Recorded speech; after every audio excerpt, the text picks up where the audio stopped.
Hey there, my friend. My name is Selrahc, and today we're making cardboard Mordheim Ruins. This video has been a long time coming, and we're mainly using two techniques in our details of wood texture cardstock and texture paper, and then some new little painting tips and tricks I've been working on. This video is a bit of a longer one, but I don't want to skip any steps. I want to show exactly how I do everything because that's the important part. I don't want people who watch my videos to just do exactly what I do. I want you to know how I do it and why, the techniques I use, the way that I do things. Because then you can take that and you can use it for anything you want, all while using simple materials and easy techniques. And while this is a longer video, it's broken up into 4 distinct stages of build, detail, paint, and results.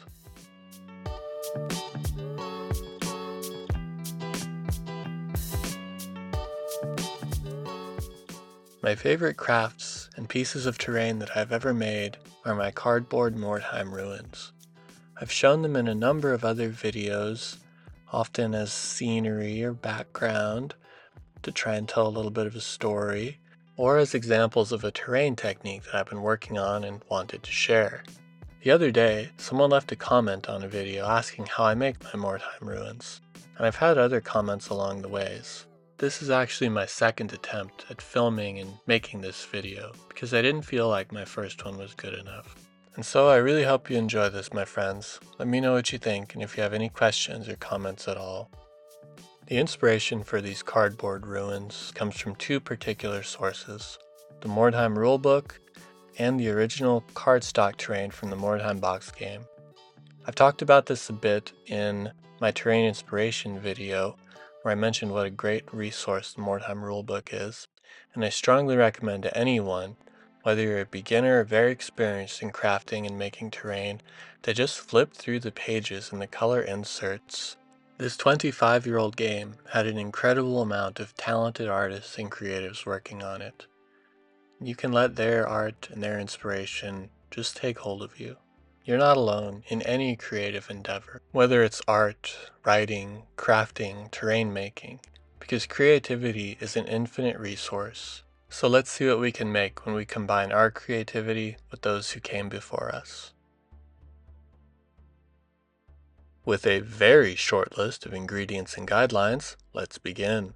We'll start with 2 cardboard bases, about 4 inches square-ish, and then something to give us some right angles, because we're going to make 2 little corner ruins. We want flexibility with our build, so the goal is that these pieces can either be set up on their own or set up together in a variety of different ways. I tend to take a more chaotic and less perfectionist approach to my crafts and buildings. I don't use a lot of templates aside from one popsicle stick and a little piece of cardboard to mark out the width of a door. What I do is I use the base and the lines we draw on it to measure how long we want our walls to be. We draw out one piece that's going to be both parts of our corner. I'm not very exacting with my measurements except for a couple little things, like this door. It's a 1/2 inch in from the edge, and then the template is 1.5 inches wide. We're cutting it out on the second floor because I know I want to have like a little ruined bridge sort of connecting these two pieces, or they can be used as a jumping off point. Then for a little window, we'll mark off a 1-inch section for the outer edges, and then use our little popsicle stick to trace out 2 little rounded holes for it. A couple careful passes with the craft knife makes it pretty easy for them to pop out. Don't try and cut all the way through the cardboard on your first go. Just sort of score it and then go again, and you can cut through more of it until they sort of easily come out.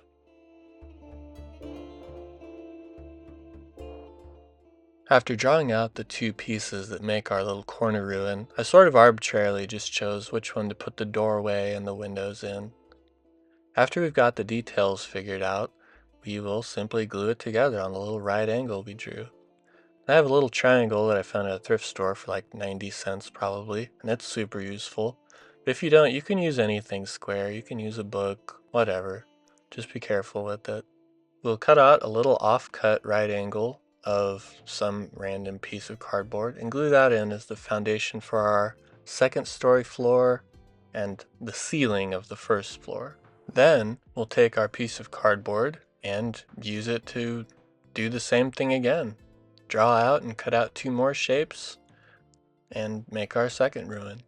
You may notice I have some lines drawn on the piece of cardboard I've been using for this. That's because there are a couple measurements I like to be consistent with. The first is that the windows are 3/4 of an inch above the ground, and the second is that each floor has 3 inches in between it. So from like floor to ceiling, there's 3-inch measurements there. And that's because my hands are kind of big. Modern miniatures are a lot bigger than they were in 1999. And while the old Mordheim terrain, the cardstock from the original game, it had a 2-inch difference between the floors, I think 3 inches is good. It's a little bit like unrealistic if you're going for perfect scale, but the things I make tend to have exaggerated details. I don't really strive for realistic. I aim for it's fun to play with and it looks really cool, helps immerse you into the game.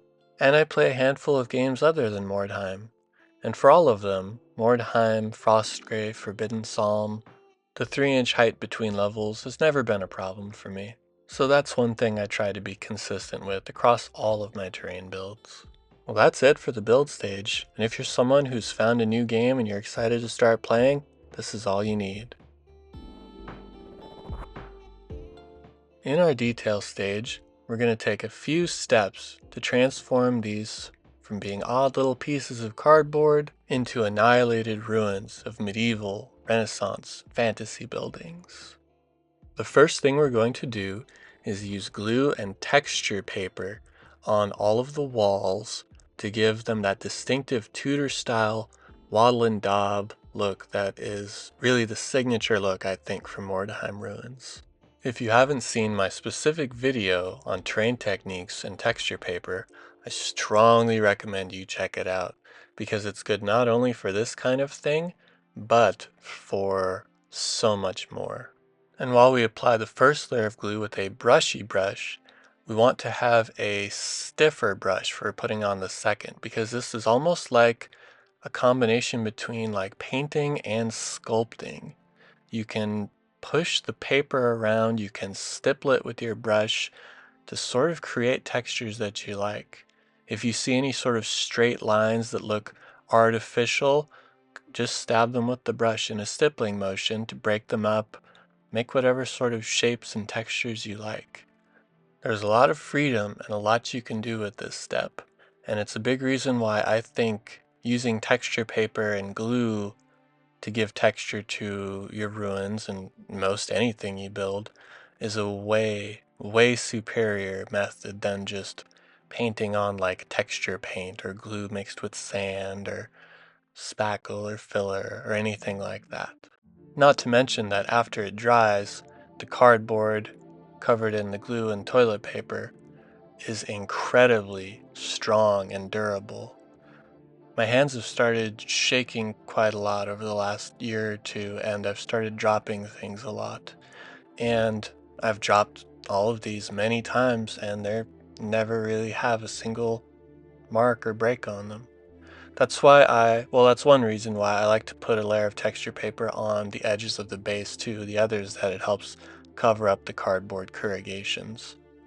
And on the edges of the building, and anywhere else really, feel free to add another layer of it after the first layer has dried. I find it really gives like a burnt down building look and helps it helps transform the cardboard into something else. Additionally, if you find the edges of your base warp up a little bit, it's just cardboard. And at this stage, while it's becoming a lot stronger, it's also still pretty flexible. After we've got our wall texture and we're happy with how it looks, we'll use some wood texture cardstock, both single-sided and double-sided. The best kind of cardstock is if you can find some a little bit thick and that has a papery sort of feel to it versus a smooth feel. You can see I'm just sort of seeing how big I need the piece to be for the area in the base, not really measuring. and just using that as the guide for cutting out little planks to make floorboards. Wood texture cardstock is a really amazing thing, I think. I like it so much better than using wood, using the coffee stir sticks that you see every other YouTuber using, because it looks better in my opinion. But again, I use sort of an exaggerated feel for things. And it's flexible and it's so much more durable. Wood itself that we use in a lot of crafting stuff tends to be very rigid, kind of brittle. And again, like I said, I've dropped these pieces all many times, and they're none the worse for wear. Plus, with cardstock, you can easily bend the pieces to make little warped floorboards and show water damage. It's great for adding character to your projects. My channel is pretty small still, although I mean it's bigger than I ever thought it would be, so thank you all for that.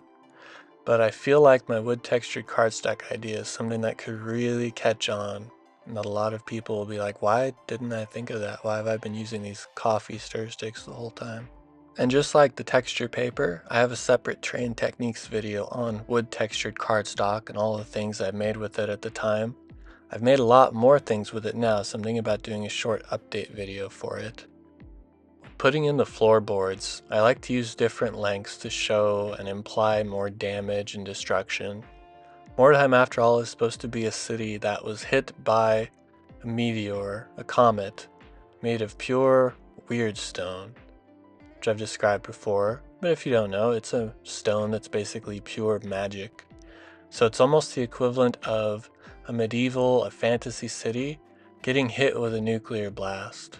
All the buildings just absolutely devastated and destroyed, raging fires, unprotected from the elements and the water and the rain and the smoke. You have a lot of license to make your buildings as damaged and destroyed and in different ways as you like. For adding the timbers on the timber frame, I'm using pieces that are about the size of 2 of the planks. I didn't really measure them out well. I just went with thinner for the floorboards and then about twice that thick for all the timbers to frame the walls.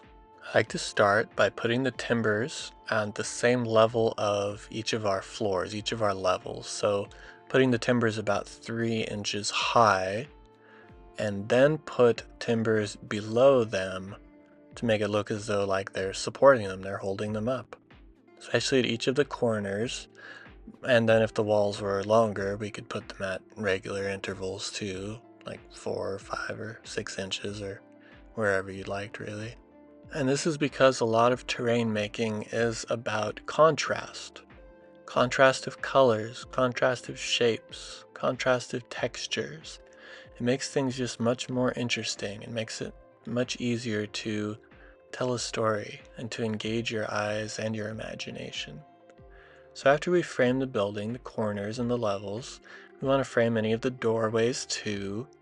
On these builds, I didn't frame the windows. I didn't feel like building windowsills.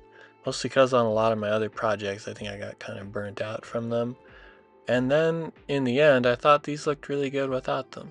For the horizontal framing, I left a little bit of space below the doorway because I intend to stick in some of our double-sided wood texture cardstock planks to build the parts of a ruined bridge that used to be sort of connecting this building with another one. A big part of Mordheim and other skirmish war games, but especially Mordheim in particular, is what's called verticality.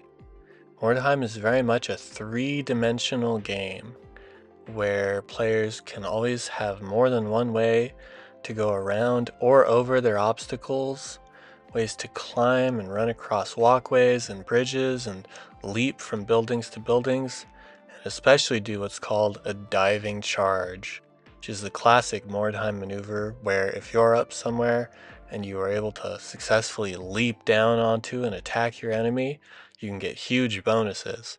But that's only if you pull it off. Otherwise, you could end up just falling and knocking yourself temporarily unconscious and leaving your warrior at the mercy of your enemy. And if your enemies are anything like mine, yeah, they have no mercy. No honor either, but that's a discussion for another day. Here's some miniatures of different sizes to show how the work in progress is going. Some human-sized, some bigger monster-sized like my little Kit Bash Possessed model, and my ogre from Wargames Atlantic. When drawing out the shapes of your ruins, be sure to think about how your models can use them for cover and concealment. Finally, we're going to add dirt to our bases, to various parts of our ruins, to make them look like they've been really blasted apart and exposed to the elements for some time.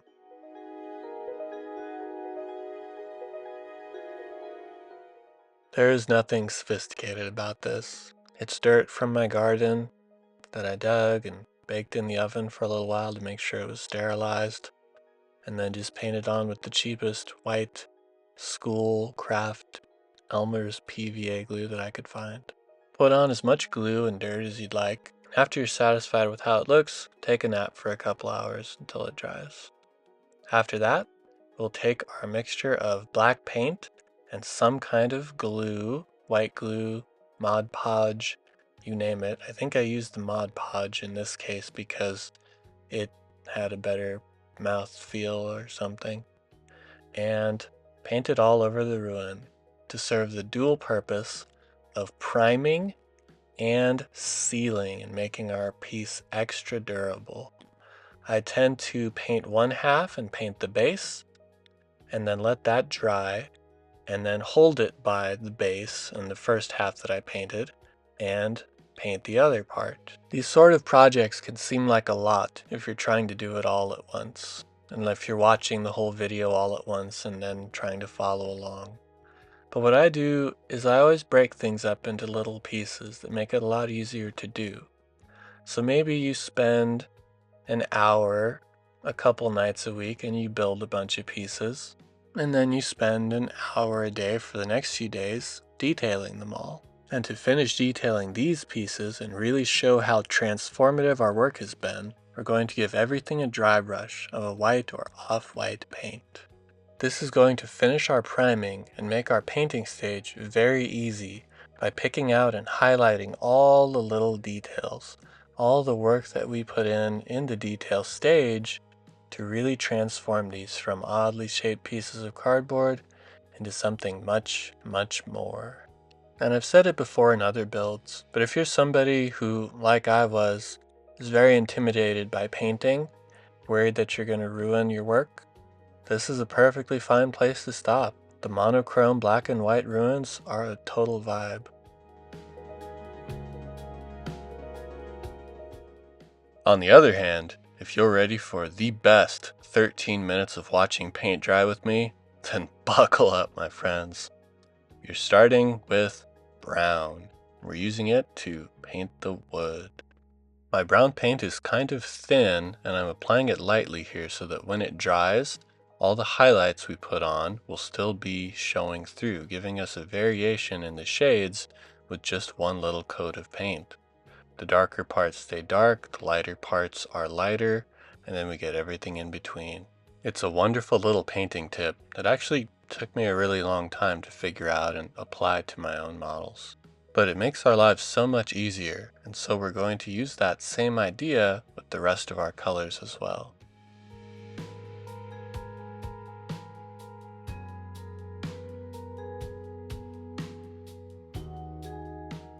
After we've finished all of the wood parts, it is time to paint our walls.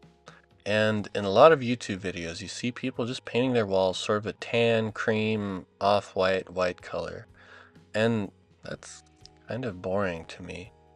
Mordheim was a very colorful place when it was destroyed by the comet, and it was celebrating a year-long bacchanal as well, so people were likely to make things extra garish.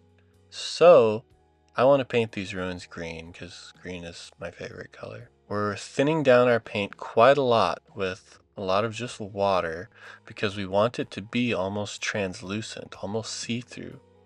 Because especially these pigments, stronger colors, they can really overwhelm your texture and the highlights we put on. So when it's very thin, we'll paint it on and we'll paint carefully. I usually like to do like the outlines, so against the wood and against the ground, and then fill in the rest in the middle. But when we paint it on, just like with our wood, after it dries, we'll see a lot of little color variations. Parts will look darker, parts will look lighter, parts will look medium. And so this gives us a base coat of green. It gives us some highlights and some shading in the recesses, all in just one little step. Over a gray and brown tabletop, these colorful buildings will look amazing. The only downside is they dyed my brushes green, but we'll just paint something brown later. I have gone with a creamy off-white or tan before for my interior colors of my buildings, but from these I wanted to take more inspiration from the original card buildings and go with a bluish gray. It took me a little while of mixing to find the right sort of shade, the right amount of blue, the right lightness to the gray, but eventually I got there. And just like with our other paints, we'll thin it down quite a bit and then lightly paint it on just all of our interior walls. And just like with the green on the outside, one thin coat of this gray already gives us a lot of variation. Now to paint all of the dirt, we'll use a darker brown, and again, thin down. We'll apply that over the whole base of our little model. Just like with the wood and the green, I like to start by outlining it and then filling in the bigger areas. There's not a lot to this, and to avoid just repeating myself over and over, let's just watch and see the results we get painting this way.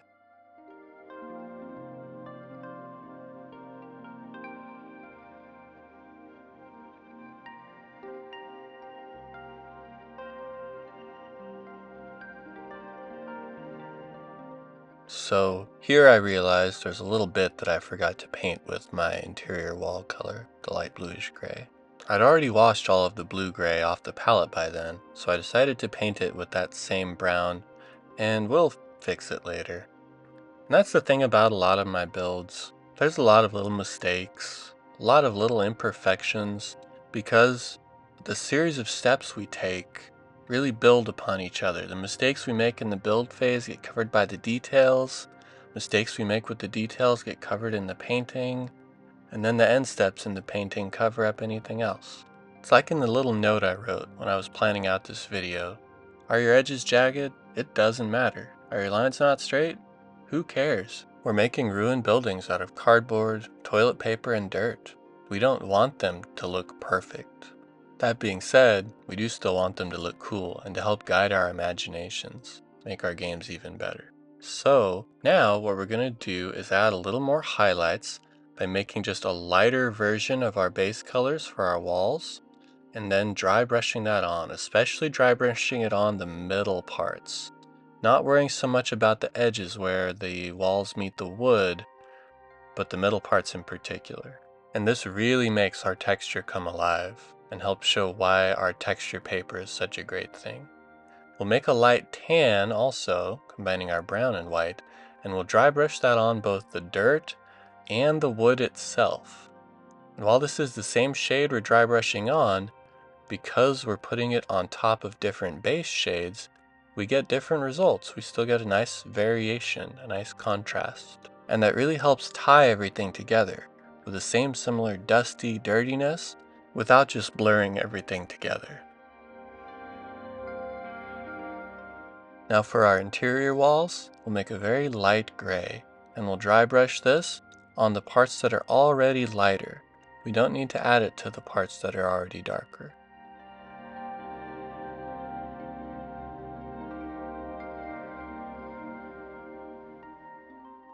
It's a very subtle highlight that shows how a little can add a lot. We'll also use this light gray to dry brush some of the bigger pieces of dirt and stones on our base. And we'll heavily put this onto the little bit I forgot about, just like how I ignore all the mistakes I've made in my life. And that finishes all of our basic painting. If you want to show water damage, you can take our dark brown paint and using water to make it very thin, we'll make a very dark wash. And we'll apply this anywhere we want to show water damage. I like to do the edges where the walls meet the ground. And what you can do is you can apply it on the furthest edge and then sort of drag it inwards, almost like you're blending it. And as it gets thinner and thinner, it adds more of a transition. So I like to do this on the outside and the inside. I like to do where the walls meet the wood to show where moisture might have gotten trapped, and just let your imagination lead the way.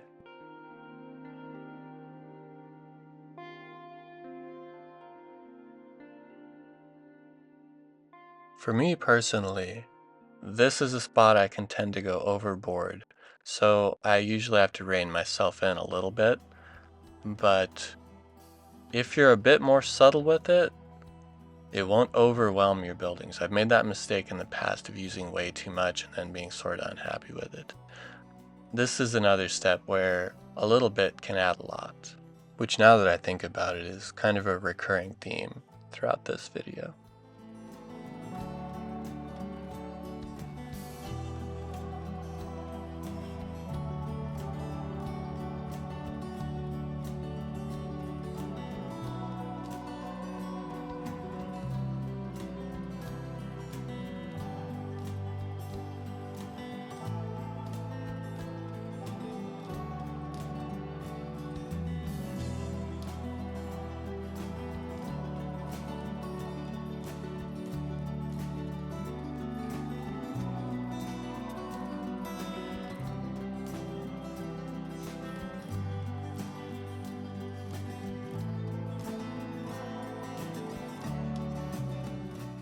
For a little more emphasis, after your dark brown wash, we'll take a black and repeat the same process, but just on the edges, just on the darker parts of where we've already added our dark brown wash. And this will really hint at the decay and desolation and mold and rotting away state that the city of Mordheim has found itself in.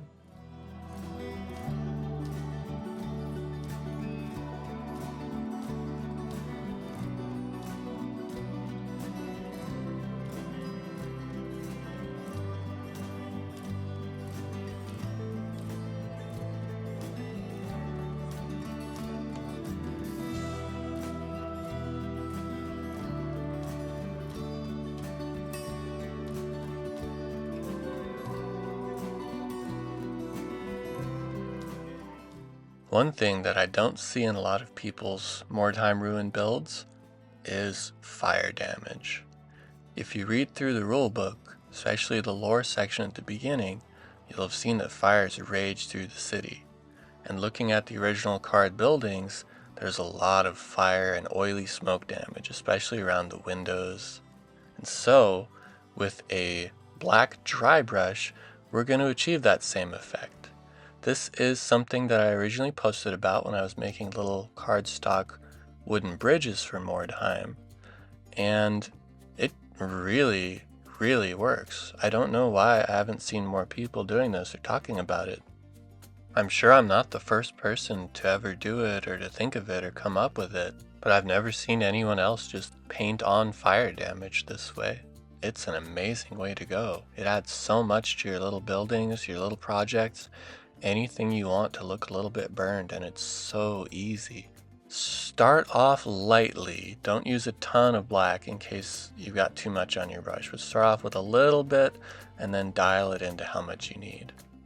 And after you've got all the black for the burnt parts, add just a little bit of ash and char with a very slight, very light-handed dry brush of a white or off-white, just to pick out the edges and add a little bit of burnt char and ash.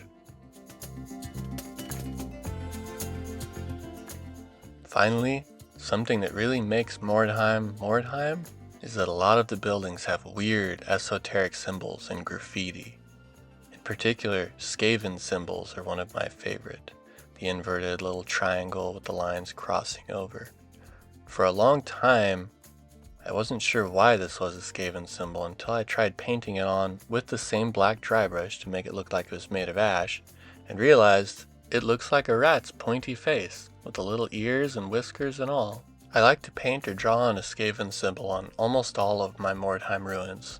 Not like as an admission of my true nature or anything as a grotesque rat man, but because in the Mordheim lore and in the lore of the Warhammer world and the Empire, the existence of rats the size of men, of Skaven, are thought of as a complete myth, and people who talk about it are ridiculed and belittled.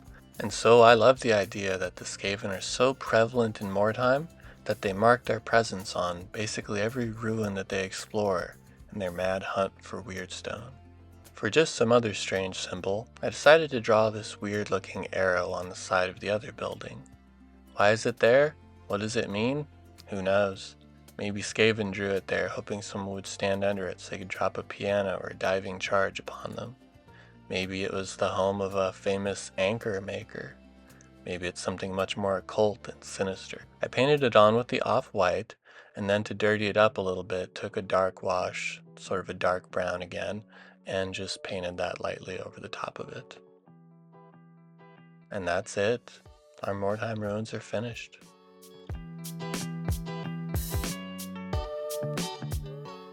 Since returning to the tabletop game and crafting and miniatures hobby in spring of 2020, I've learned and grown a lot. I've made many projects, and these are the ones that I am the most fond of. I'm the most proud of, and that I think are by far my best. Out of everything I've made over the last few years, these pieces really show how much I've learned and grown as an artist. And these aren't even difficult to make. They're just a culmination of different techniques made with very simple materials and cheap paints and tools. And now, my friends, you can make all kinds of ruins. Not just the ones I made in this video, but any shape and size you can imagine, like all of these different ones. Because making terrain, like doing anything creative or artistic, is more about techniques than templates. You don't need to do exactly what I do. You just need to know how I do it. I'm not a graphic designer. I'm not an architect. I'm just someone who glues pieces of cardboard to bigger pieces of cardboard, and then covers it with glue, dirt, and toilet paper. And I had never painted a single piece of terrain until spring 2020. My lines aren't going to be straight. My windows aren't going to be identical. But they're not supposed to be. These are ruins. Medieval and fantasy buildings that basically got hit by a nuclear bomb made of chaos magic. And much like the shards of my life, and perhaps yours too, maybe that's why the best games take place in ruins. Because we can use our own chaos and magic to create something really fun and cool. And if I can make something like this, I think you can too. Wherever you are in the world, wherever you are in your life. Thanks for watching, my friends. Let me know what you think, and take care until next time.